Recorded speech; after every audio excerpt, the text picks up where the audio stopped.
Oke, assalamualaikum warahmatullahi wabarakatuh. Selamat pagi, siang, dan malam Pak Hendra. Kami di sini dari kelompok 4 kelas I1 Analisis Visualisasi Data akan mempresentasikan tentang artikel Forecasting Global Sustainable Energy from Renewable Sources Using Random Forest Algorithm.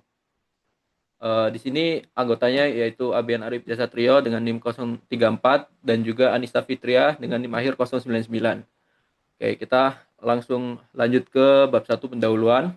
Untuk latar belakang, kebutuhan energi global terus mengalami peningkatan seiring dengan pertumbuhan penduduk, industrialisasi, dan juga perkembangan teknologi di berbagai negara. Selama beberapa dekade terakhir, pemenuhan kebutuhan energi dunia masih sangat bergantung pada bahan bakar fosil seperti batu bara, minyak, bumi, dan gas alam. Ini menimbulkan berbagai permasalahan mulai dari keterbatasan sumber daya, ketidakstabilan harga energi, kemudian dampak yang berupa emisi karbon dan juga perubahan iklim. Sebagai respon terhadap permasalahan tersebut, energi terbarukan itu menjadi solusi yang semakin mendapatkan perhatian secara global. Energi ini seperti tenaga surya, angin, air, dan biomasa yang dinilai itu lebih ramah lingkungan serta berkelanjutan dalam jangka panjang. Namun karakteristik energi terbarukan itu bersifat fluktuatif dan bergantung pada kondisi alam, menimbulkan tantangan dalam perencanaan, pengelolaan, dan distribusi energi secara optimal. Dalam konteks ini, pemanfaatan teknologi data dan kecerdasan buatan menjadi sangat penting. Analisis dan data historis energi global memungkinkan dilakukannya pemodelan dan peramalan produksi energi terbarukan secara lebih akurat. Selama satu pendekatan yang banyak digunakan adalah salah satu pendekatan yang banyak digunakan adalah machine learning, khususnya algoritma random forest yang dikenal mampu menangani data berskala besar, hubungan nonlinear, serta memiliki performa prediksi yang stabil. Berdasarkan latar belakang tersebut, penelitian ini berfokus pada analisis dan juga peramalan energi terbarukan global menggunakan dataset Global Data on Sustainable Energy pada tahun 2000 sampai 2020 dengan menerapkan algoritma random forest serta teknik seleksi fitur.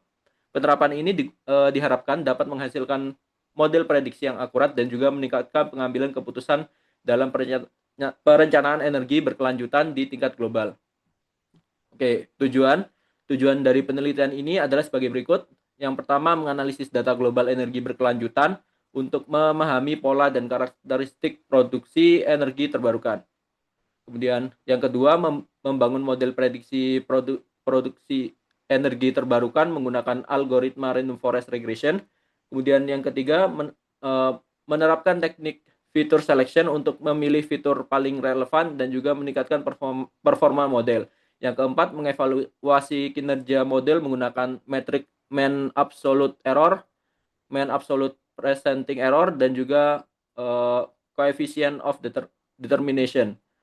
Manfaat dari penelitian ini adalah memberikan wawasan berbasis data mengenai faktor-faktor yang mempengaruhi produksi energi terbarukan secara global. Yang kedua, menjadi referensi akademik dalam penerapan algoritma machine learning untuk peramalan energi, kemudian mendukung pengambilan keputusan dalam perencanaan dan pengembangan energi berkelanjutan berbasis data, kemudian menjadi dasar bagi penelitian lanjutan terkait pemodelan energi terbarukan dan juga analisis kebijakan energi. Untuk dasar teori, energi terbarukan merupakan komponen penting dalam transisi menuju sistem energi yang berkelanjutan, terutama untuk menghadapi tantangan perubahan iklim, krisis energi, dan yang lain. Energi terbarukan ini berasal dari sumber alam yang dapat diperbarui secara terus-menerus seperti tenaga angin, surya, air, biomasa, dan panas bumi. Energi terbarukan ini berbeda secara fundamental dari bahan bakar fosil yang terbatas dan dapat berdampak buruk terhadap lingkungan. Energi terbarukan merupakan sumber energi yang berasal dari proses alam, dapat diperbarui secara berkelanjutan dan memiliki peran penting dalam mendukung pembangunan berkelanjutan. Energi ini dianggap lebih efisien untuk lingkungan.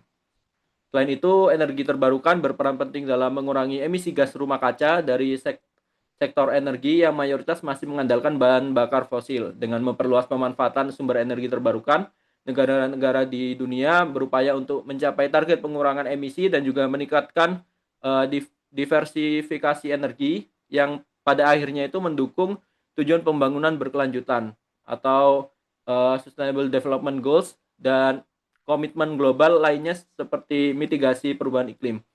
Dengan demikian, integrasi energi terbarukan dalam sistem energi modern tidak hanya memberikan solusi terhadap kebutuhan energi jangka panjang, tetapi juga memperkuat aspek lingkungan dan juga sosial seperti pengurangan polusi, peningkatan kualitas hidup, dan juga penciptaan lapangan kerja baru dalam sektor energi bersih. Fitur selection merupakan salah satu tahap penting dalam pemrosesan data pada mesin learning yang bertujuan untuk memilih subset fitur paling relevan dari keseluruhan variabel yang tersedia. Proses ini dilakukan untuk mengurangi dimensi data, menghilangkan fitur yang tidak informatif atau redundan, serta meningkatkan kinerja model dalam hal akurasi, kemampuan generalisasi, dan juga efisiensi komputasi. Pemilihan fitur yang tepat juga berperan dalam pengurangan risiko overfitting serta meningkatkan interpretabilitas model regresi berbasis machine learning. Kemudian kita lanjut saja langsung ke Pearson correlation. Pearson correlation ini merupakan ukuran statistik yang digunakan untuk mengukur kekuatan dan arah hubungan linear antar dua variabel numerik. Nilai koefisien korelasi Pearson berada pada rentang min 1 hingga 1, di mana nilai mendekati 1 atau min 1 menunjukkan hubungan linear yang kuat, sedangkan nilai mendekati 0 menunjukkan hubungan linear yang lemah atau tidak ada hubungan linear sama sekali. Karena sifatnya yang sederhana dan efisien, Pearson correlation banyak digunakan dalam tahap analisis data dan juga pemrosesan machine learning. Pemrosesan machine learning. Dalam konteks fitur selection, Pearson correlation ini termasuk ke dalam filter based method yang mengevaluasi relevansi fitur berdasarkan hubungan statistik antar fitur dan variabel target melibatkan algoritma pembelajaran tertentu. Kemudian kita lanjut ke mutual information. Ini merupakan ukuran berbasis teori informasi yang digunakan untuk mengukur tingkat ketergantungan antar dua variabel, baik hubungan linear maupun non-linear. Ini berbeda dengan Pearson correlation yang hanya menangkap hubungan linear. Mutual information ini mampu mengukur seberapa besar informasi yang diperoleh tentang suatu variabel ketika variabel lain diketahui. Nilai mutual information ini bersifat nol apabila dua variabel saling independen dan meningkat seiring dengan meningkatnya tingkat ketergantungan antar variabel. Dalam fitur selection, mutual information ini banyak digunakan untuk mengevaluasi relevansi fitur terhadap variabel target serta redundansi antar fitur. Kemudian kita lanjut ke random forest. Random forest ini merupakan algoritma machine learning berbasis ensemble learning yang menggabungkan sejumlah besar decision tree untuk menghasilkan prediksi yang lebih akurat dan juga stabil. Dalam random forest regression, setiap pohon keputusan dilatih menggunakan subset data dan subset fitur yang dipilih secara acak. Kemudian hasil prediksi dari seluruh pohon digabungkan melalui proses perataan atau averaging. Pendekatan ini efektif dalam mengurangi variasi model dan juga resiko overfitting. Kemudian untuk bab 3-nya akan dilanjutkan oleh teman saya. Baik, selanjutnya adalah bab 3, yaitu metode penelitian. Di sini, pada percobaan kali ini, terdapat digunakan dataset, yaitu Global Data on Sustainable Energy pada tahun 2000 sampai 2020. Dataset ini terdiri dari 3.649 record atau baris dan 21 variabel atau kolom. Dengan variabel electricity from renewables sebagai variabel target. Berikut ini adalah pipeline dari percobaan ini. Yang pertama itu adalah data collection. Pada proses ini merupakan proses untuk mencari dataset yang akan digunakan dalam percobaan. Seperti yang saya jelaskan sebelumnya, bahwasanya data yang digunakan adalah dataset Global Data on Sustainable Energy tahun 2000 sampai 2020. Kemudian di sini adalah variabel-variabel dari dataset tersebut. Di sini bisa dijelas contohnya seperti entity, yaitu nama negara atau wilayah yang dilaporkan, year, yaitu tahun dilaporkannya data, yaitu berkisar antara tahun 2000 hingga 2020, dan seterusnya sampai 21 variabel. Kemudian selanjutnya adalah tahapan pre-processing. Pada proses ini, itu dilakukan beberapa tahapan. Yang pertama itu adalah pengecekan missing value. Setelah dilakukan pengecekan, apabila terdapat kolom yang memiliki kurang dari 30% missing value, maka nilainya akan diganti dengan rata-rata atau mean imputation. Dan jika ada kolom yang memiliki lebih dari 30% missing value, maka kolom tersebut akan dihapus. Kemudian, selanjutnya, semua variabel kategorikal akan di-encoding menjadi variabel numerik. Kemudian dilakukan split data dengan pembagian 80% data training dan 20% data testing, dan menggunakan Pearson correlation untuk melihat hubungan antar variabel dan mendeteksi fitur yang berlebihan. Kemudian, yaitu proses yang ketiga adalah proses model training and tuning. Pada proses ini dilakukan training and tuning model. Tujuan dari proses ini adalah membangun model dasar untuk melihat performa awal sebelum feature selection. Training dilakukan pada model awal terlebih dahulu. Training ini menggunakan algoritma random forest regression dengan semua variabel hasil pre-processing, yaitu sebanyak 20 variabel. Setelah itu dilakukan tuning parameter seperti n estimator, max depth, max fitur, dan min sample split. Kemudian model evaluation. Pada proses ini dilakukan evaluasi terhadap kinerja model awal sebelum dilakukan proses feature selection. Evaluasi ini bertujuan untuk mengetahui seberapa baik performa model awal serta menjadi acuan pembanding terhadap performa model setelah dilakukan penyaringan fitur. Model baseline dievaluasi menggunakan tiga metrik, yaitu mean absolute error, MAE, Mean Absolute Percentage Error, MAPE, dan Coefficient of Determination atau R kuadrat. Kemudian yang terakhir adalah Feature Selection. Proses ini dilakukan untuk menyaring fitur-fitur yang paling relevan dalam membangun model prediksi. Pada penelitian ini digunakan dua pendekatan seleksi fitur, yaitu Person Correlation dan Mutual Information. Pendekatan Person Correlation digunakan untuk mengidentifikasikan dan menghapus fitur-fitur yang memiliki korelasi tinggi antar fitur, sehingga dapat mengurangi redundansi data dan mempertahankan fitur yang memberikan informasi unik. Selanjutnya, pendekatan Mutual Information digunakan untuk memilih fitur berdasarkan tingkat ketergantungannya terhadap variabel target. Metode ini mampu menangkap hubungan non-linear antar fitur dan target, sehingga berdasarkan hasil pengujian, pemilihan fitur menggunakan mutual information menghasilkan peningkatan kinerja model serta membuat model menjadi lebih efisien. Kemudian selanjutnya adalah bab 4, yaitu uji coba dan pembahasan. Pada uji coba ini menggunakan tools VS Code dengan bahasa pemrograman Python. Yang pertama adalah langkah yang pertama adalah import library. Jadi di sini ada mengimport library ini seperti pandas, kemudian NumPy, Matplotlib, dan yang lainnya seperti yang dapat dilihat di sebelah sini. Kemudian selanjutnya adalah load dataset, yaitu mengimport, mengambil data yang akan digunakan. Data yang akan digunakan di sini adalah seperti yang dijelaskan sebelumnya adalah Global Data on Sustainable Energy. Kemudian di sini terdapat output, yaitu jumlah data dan jumlah kolom. Di sini didapatkan hasil yaitu sebanyak 3.649 data dan 21 kolom awal. Kemudian, cek missing value dan handle missing value. Kita langsung ke output nanya aja ya.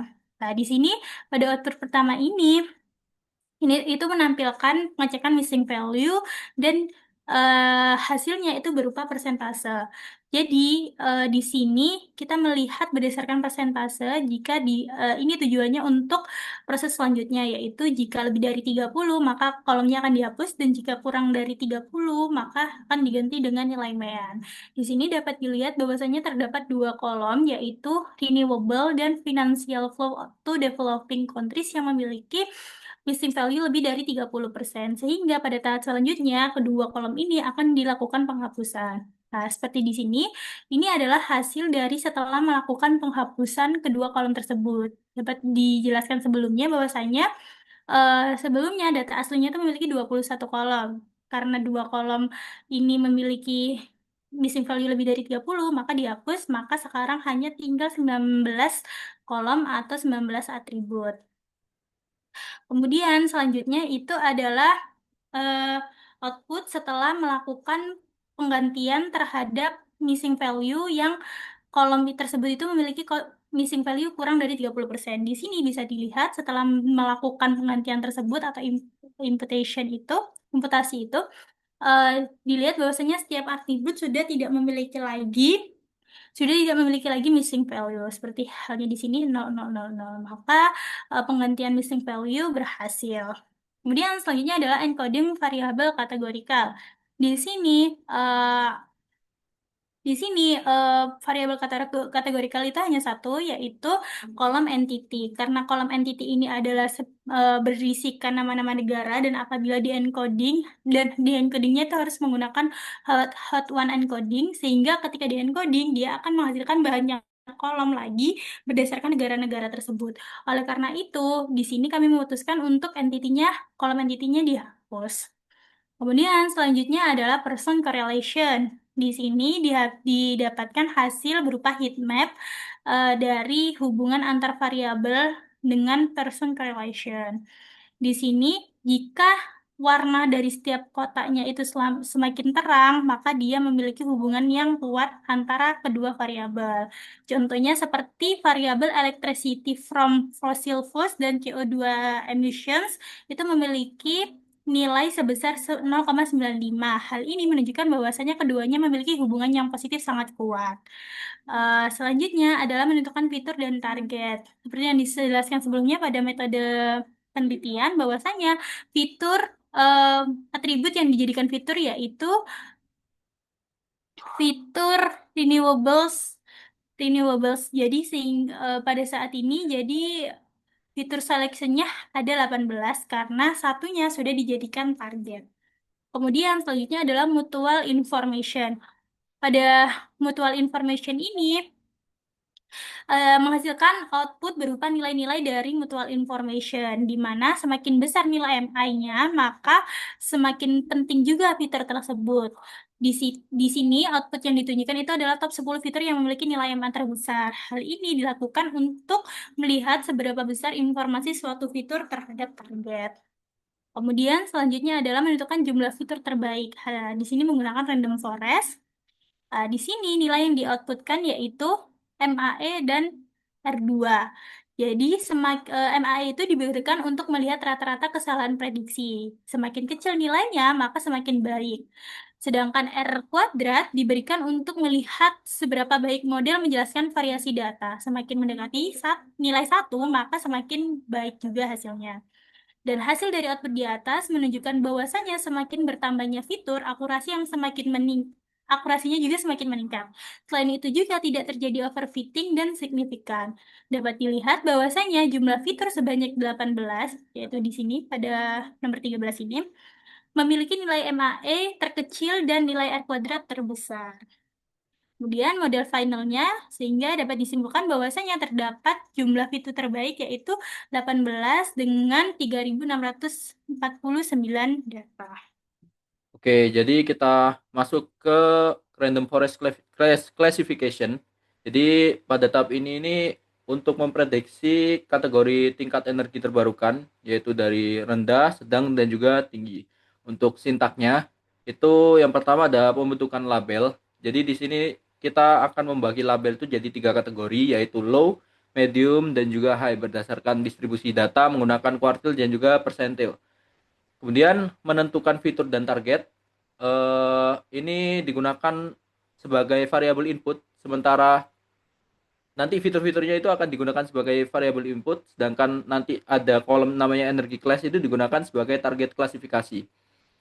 Kemudian data kemudian itu dibagi menjadi data latih dan juga data uji dengan perbandingan 80:20 menggunakan stratified sampling untuk menjaga proporsi masing-masing kelas. Model random forest ini dibangun dengan menggunakan 200 decision tree untuk mempelajari pola hubungan antar fitur dan juga kelas energi. Setelah model ditrain, dilakukan prediksi terhadap data uji untuk mengetahui kemampuan model dalam mengklasifikasikan tingkat energi terbarukan. Kita lanjut ke output. Lanjut ke output. Oke, di sini ada akurasi. Jadi hasil evaluasi menunjukkan bahwa model ini memiliki akurasi sebesar 0,9781 atau 97,81%, yang menandakan bahwa sebagian besar data uji berhasil diklasifikasikan dengan benar. Untuk classification report ini, jadi berdasarkan classification report, model menunjukkan performa yang sangat baik dari seluruh kelas, terutama pada kelas energi rendah. Sementara pada kelas energi sedang dan juga tinggi itu juga diklasifikasikan secara akurat, mesti jumlah datanya itu lebih sedikit. Kemudian ini di sini ada confusion matrix, yang dimana ini mengetahui, dengan ini kita bisa mengetahui juga prediksi yang benar itu ada apa saja. Misal dari yang diprediksi high, terus yang aslinya medium atau sebaliknya. Dari sini kita dapat mengetahui bahwa sebagian besar itu berhasil diprediksi dengan baik, dengan kesalahan klasifikasi itu kecil dan bersifat wajar untuk kelas transisi. Kemudian untuk random forest classification ini, kesimpulannya mampu memprediksi kategori tingkat rendah terbarukan dengan tingkat energi terbarukan dengan sangat baik, dan melengkapi analisis regresi yang telah dilakukan sebelumnya. Kemudian bagian pembahasan. Hasil pengolahan data menunjukkan bahwa setelah proses pembersihan data dan imputasi value, dataset memiliki 18 fitur yang layak digunakan untuk analisis lebih lanjut. Analisis korelasi Pearson menunjukkan gambaran awal hubungan linear antar variabel. Selanjutnya, seleksi fitur menggunakan mutual information berhasil mengidentifikasi fitur-fitur yang memiliki hubungan paling kuat, baik linear maupun non-linear, terhadap target, yaitu electricity from renewables. Kemudian, evaluasi performa model random forest dengan variasi jumlah fitur menunjukkan peningkatan nilai R kuadrat yang signifikan hingga sekitar 18 fitur. Kemudian, cenderung stabil pada penambahan fitur berikutnya. Nilai R kuadrat tertinggi sebesar 0,9957 diperoleh saat seluruh 18 fitur digunakan. Hal ini menandakan bahwasanya model mampu menangkap pola hubungan kompleks secara optimal tanpa mengalami degradasi performa. Hal ini mengidentifikasi bahwa kombinasi seleksi fitur berbasis mutual information dan algoritma random forest efektif dalam memodelkan produksi listrik dari energi terbarukan. Selanjutnya adalah bab kesimpulan dan saran.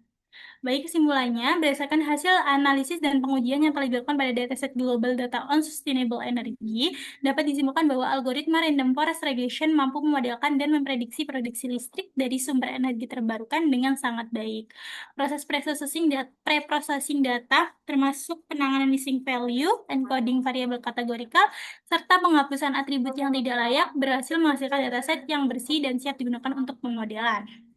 Penerapan fitur selection menggunakan kombinasi correlation dan mutual information terbukti efektif dalam mengidentifikasi fitur-fitur yang relevan, baik yang memiliki hubungan linear maupun non-linear terhadap variabel target. Evaluasi model menunjukkan bahwa penggunaan seluruh 18 fitur memberikan performa terbaik dengan nilai R kuadrat sebesar 0,9957 dan MAE sebesar 1,1064. Hal ini menandakan bahwa model mampu menjalankan hampir seluruh variasi data tanpa diindikasi overfitting dan yang signifikan. Hal ini menunjukkan bahwa random forest merupakan pendekatan yang andal untuk ramalan energi terbarukan berbasis data global. Kemudian sarannya, berdasarkan hasil penelitian, disarankan agar peneliti selanjutnya dapat membandingkan performa random forest dengan algoritma machine learning lain seperti gradient boosting, XGBoost, atau neural network guna memperoleh model dengan akurasi dan efisien yang lebih optimal. Selain itu, penggunaan teknik validasi silang, cross validation, juga dapat diterapkan untuk meningkatkan kendala evaluasi model. Penelitian selanjutnya juga disarankan untuk memperluas cakupan data, baik dari sisi rentang waktu yang lebih panjang maupun penambahan variabel eksternal seperti kebijakan energi, faktor iklim, atau harga energi global. Dengan demikian, model prediksi yang dihasilkan diharapkan dapat memberikan wawasan yang lebih komprehensif serta mendukung pengambilan keputusan strategis dalam perencanaan dan pengembangan energi terbarukan secara berkelanjutan. Baik, sekian presentasi dari kelompok kami. Apabila ada kesalahan kata dan pencapaian, kami mohon maaf. Wassalamualaikum warahmatullahi wabarakatuh.